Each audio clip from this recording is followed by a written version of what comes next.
you know, on a daily basis, I broadcast every game, so you could see almost immediately who this guy was. It was 20 years ago or so, April 30th, 1961 to be exact, that Mrs. Mary Thomas gave birth to her 9th child, her 7th son, after carrying him for 9 months in this building behind me on Jackson Avenue on the windy city of Chicago's near west side. His given name would be Isiah Lord Thomas III. All he wanted to do was win championships. From the day Isiah Thomas stepped into the Pistons organization, it was about winning championships. Most guys that come in, I want to win. Isiah Thomas, I want to win championships, and he meant it too. Yeah, I remember our first training camp. I think we was in Ann Arbor, and I remember Jay Mariotti, and I remember him doing an interview with me in the hotel, and he asked what was my goals and everything else. And I remember saying to him in that article that the only thing that I want to do is win the NBA championship, and I remember him laughing. I'll say this about Isiah Thomas.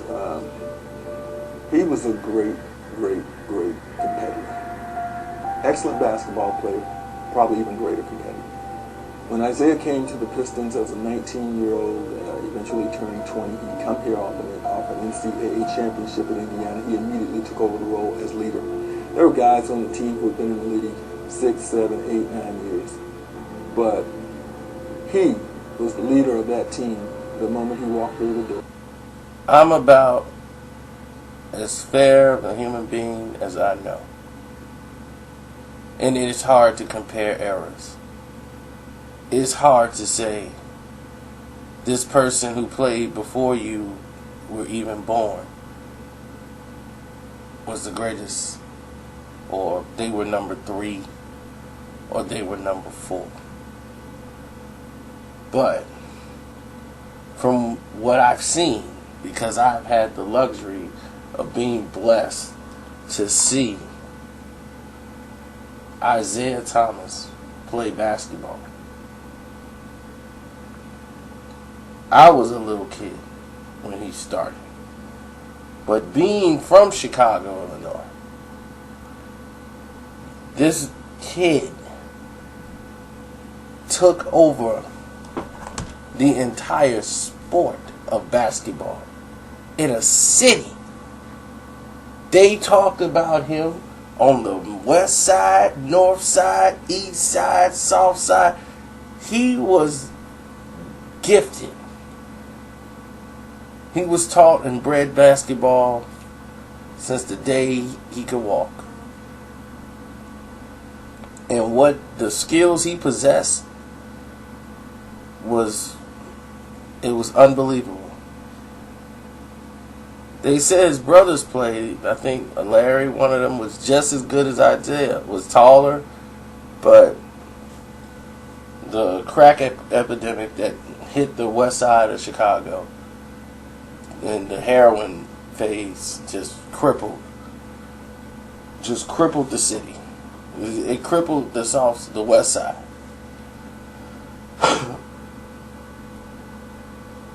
And when that happened, Isiah Thomas and brothers, some of them started to go down that path, or drinking and hanging out with women, and it took them away from a goal. And then it became, we're not going to let this happen to Isiah. We're all, the sisters, the brothers, they all were going to take care of Isiah. Isiah was the one they had to look out for. And it's 9 kids. You know, he's the 7th son. And one mom's taking care of all of them. And sometimes Isiah didn't eat. He was hungry, he'd go play basketball. Because he knew it wasn't going to be any food in the house by the time he got home. So playing basketball took away the hunger. Because you had the adrenaline rushing. That's where he comes from. And this player, since grammar school,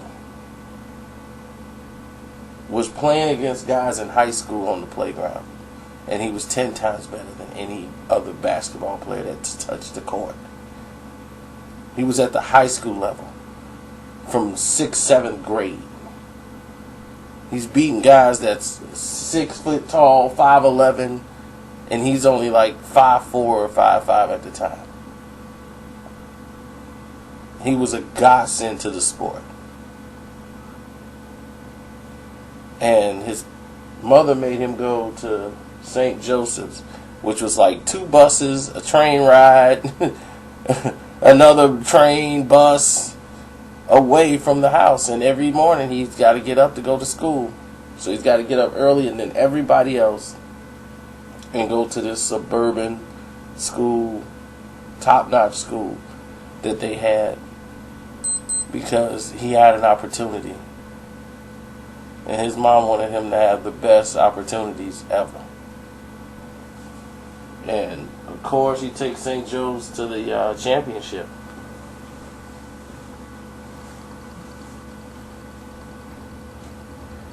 And after taking St. Joseph's in the championship and being one of the most sought-out players in the world, we all know the story. He went and played with Bob Knight in Indiana, and the mom wanted him to play for Bobby Knight more than any other coach, because she knew Bobby Knight would stand on Isiah and make sure he did what he had to do and wasn't going to give him any leeway. And that's what she wanted. But Bob Knight and Isiah couldn't coexist, because Isiah, being young as he was, God gifted in the sport, he had to mature. And he was fighting that. He was a 17, 18-year-old prodigy coming right into a college life and being away from home for the first time. So he's trying to mature a little bit while he's at school. But on the basketball court, this is what separates him from all the other players. When Isiah Thomas plays basketball, and I could see it, he played it the same way he did on the basketball court on the playgrounds, which he dominated. Doc Rivers and Eddie Johnson and all those guys, they used to play on the teams, and people would pack the court like they would do at Rutgers Park to see a basketball game, because these guys would make people stand up and jump out of their seats, because he sees the game. He could be on the court with guys who are not good. They're not going to the NBA. They're not going anywhere.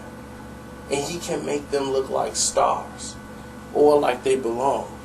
That's how good he was. He could control the floor, the tempo, the speed, the pace, and the style of how the game is played.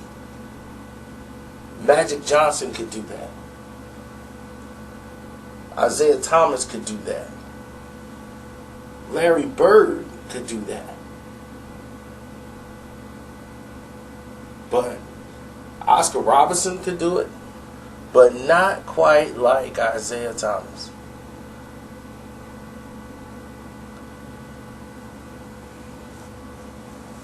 Oscar Robertson is probably the best, or what you would call the greatest basketball player to play the game. The Big O. The Big O was the first to really master. He can get, because of his height, he averaged a triple-double for a season, which is amazing. Assists, scoring, because he mastered how the game and the style should be. If I had to say number 2, because I put Isiah Thomas at number 1, Oscar the Big O is number 2. Definitely. Right behind Isiah Thomas.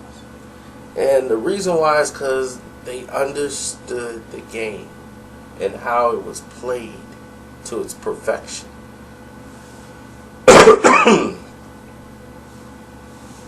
know a lot of you Jordan fans are finna lose your minds. If you haven't already. I know you Jordan fans are gonna lose your minds. because you can't fathom the fact that there is another player that they say is better than him. And he became the new Jerry West.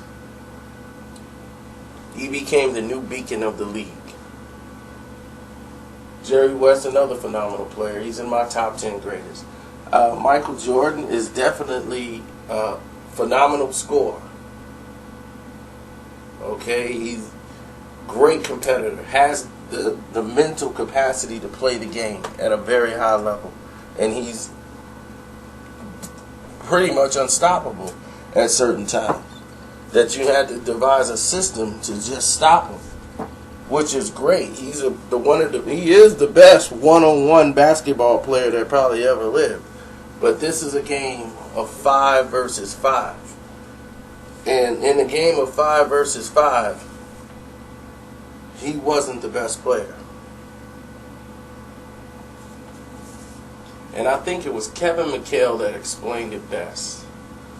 And why he made this decision. And it's the same thing I was saying, but in a better version.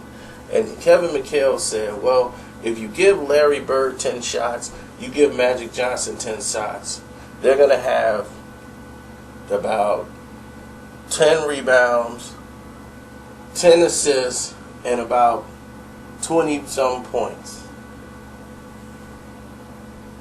Okay? Off 10 shots, they can control a game. If you hold Michael Jordan to 10 shots, you've won the game. Now, you wouldn't say that about the greatest player to ever play the game. But it was true. If you could hold Michael Jordan to 10 shots, whatever team he played on, they were going to lose. You couldn't do that with Isiah Thomas. If Isiah takes 10 shots, he's going to have a triple-double. He's going to have about 23 points. And the Pistons are going to win. Now, people are going to say, well, Isiah wasn't this, Isiah was that. Let's look at the numbers. Let's look at the numbers. One, Isiah's numbers aren't bad at all, by any means. Okay, so if you want to go by numbers, it's not like his numbers aren't there. They're there. But if you go off numbers, then why would you say Michael Jordan number one? Michael Jordan leads in no category in basketball. None. He's not the most. Don't have the most rebounds, don't have the most assists, don't even have the most points. But yet, somebody say Michael Jordan's the greatest of all time, right? Why would you say that? If it's about stats and numbers, right? They play a part. They don't tell the story. They don't tell you who's the actual best basketball player. Isiah Thomas has dominated the point guard position. And he has dominated the floor. Some of the best point guard play you've ever seen in basketball history has come from Isiah Thomas. And the reason why I give him the nod over Oscar Robertson is because I think he played against higher level of competition and more greater teams with more stringence of rules than probably any team in their league. I mean, they had the whole league against them. Isiah Thomas took a city that hadn't won nothing and built them into something that was so remarkable and got the best out of these players. The Kelly Tripukers, the Bensons that came before the Rodmans in the South, when they couldn't vie for a championship. He made them better players by giving them a chance to excel in places where in other cities or other teams they wouldn't do well at all. They did great when they played with Isiah. He elevated people's games because that's why he's a head coach. That's why he went straight to the front office. It's because of his intelligence. He can see the mismatches. He can know how to play them. He knows how to get you the ball in your shot pocket. If you're a rhythm shooter, how to get you the ball, catch and shoot. Fill in lanes, gaps, how to get open. He came up with the Jordan rules.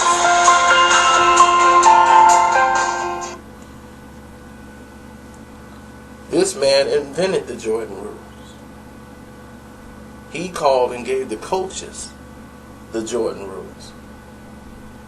So when I hear somebody count him out all the time because the league wasn't designed to be around Isiah Thomas, it was designed to be around Magic and Bird and Michael.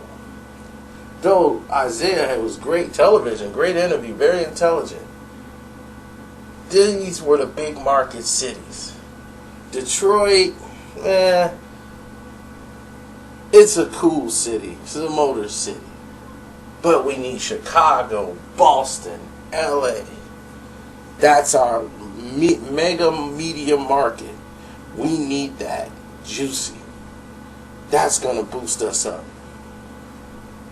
So they wanted to promote that. They want to push Michael into the realm of champion. But what's standing in his way is a 5'11" point guard who's really about 5'9" or 5'10" from Chicago, Illinois, named Isiah Lord Thomas III. And his will to win and his skill set of beating Michael and the Bulls and any other team that opposed him. You are not going to win.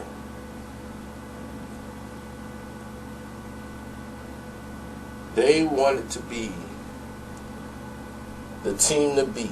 They wanted to be the new Boston Celtics of the NBA. The NBA didn't want them to be the Boston Celtics.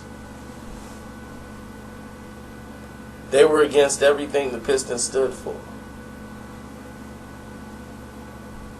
They're the first team in NBA history to ever have a chartered plane. Round ball one. The first. They were the first to stay in 5-star hotels. Not even the Lakers and Celtics did it. The Pistons. That city from Detroit that was so small. They were the first team to stay in 5-star hotels. They were the first team to bring their own water to games. They didn't drink the water that was there in the town. They brought it all on the plane. They brought their own water from the hotel to drink. From their own place. They didn't trust anything. They didn't leave nothing to chance. They performed like stars. They were all entertainers. Everybody had names, nicknames. They popularized that. They had a nickname and sold shirts and made money based off the shirts. The city of Detroit made money off of bad boy merchandise that wasn't even licensed by the NBA. Because they were rebelling against the league. They represented themselves. And they had the greatest player to ever play basketball. Isiah Thomas' system was clear. He would find out who's the hot guy, play the game. He wasn't caring about scoring or taking shots. Isiah Thomas could have averaged 30 points a game. He was Allen Iverson. Isiah took the league by storm, but you're not going to win championships that way. He was a much better shooter than Allen Iverson ever was. But what Allen didn't do was make his team better. Now, if you put Allen Iverson on the court with 4 other superstars, then yeah, they'll dominate you. But he couldn't take the talent that he had and develop that into something to where they could follow him as a leader mentally. That's what crippled Allen Iverson. He mentally couldn't get people to buy in, invested in himself, and let down his guard. It was always, I'm Allen Iverson, and then these are the Sixers. And he couldn't excel to that next level where I felt he had much opportunity. He could pass the ball. He can get the shots off and play, but he was too much of a shooting guard, an extraordinary athlete to ever be like an Isiah Thomas type of player. He just wasn't. And his games end up suffering because of it. Isiah will come in a game, see who's going to be hot, how the structure, how the other team is playing them, focus on getting his offense going when it's needed. And in the last 6 minutes of the game, if the game is close, he'll put it away. That's how the system went. Isiah would do most of his scoring in the last 6 minutes of a game because that's when they needed him to be the guy to close the door. And that helped him. Magic was 6'9" and could handle the ball like crazy.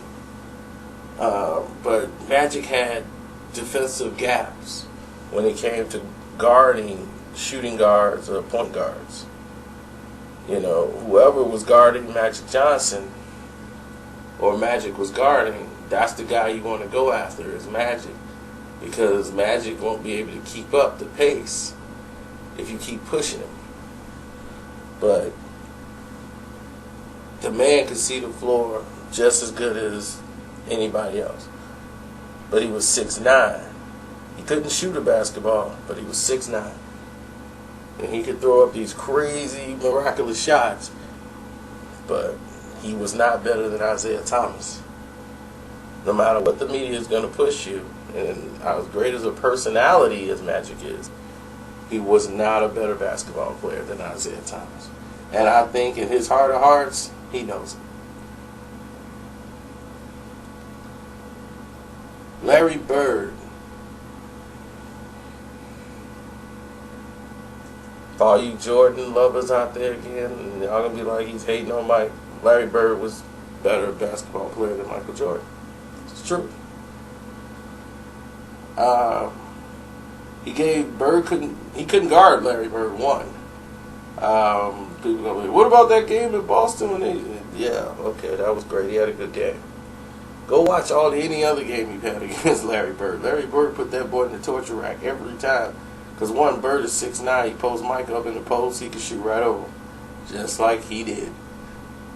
And most of you guys are too young, you don't remember what Bird used to do. Bird is a better rebounder. Bird is a better passer than Michael Jordan.